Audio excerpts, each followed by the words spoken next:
Okay, Bob, now here's the coal that I cut out. Aside from this stuff not being straight, this is an issue. It's hard working under this boat, but this is the green stuff I mentioned to you in my voicemail. And this is the glass that I pulled off of it. So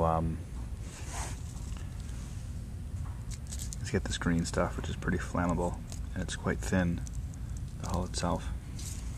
You know, it's quite thin. I'll get a light on there. So, like I said, I'm not sure if that's flammable, if it's going to blow, if it's going to heat up quite quickly, and I want to burn the boat down.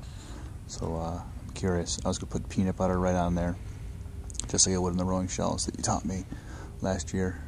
And I'm using this fiberglass here, 9-ounce fiberglass, is what I'll be using, which is a good fit for this spot here. Just the right size, and it's nice how it's not frayed. It's set on both sides. But I'm using the same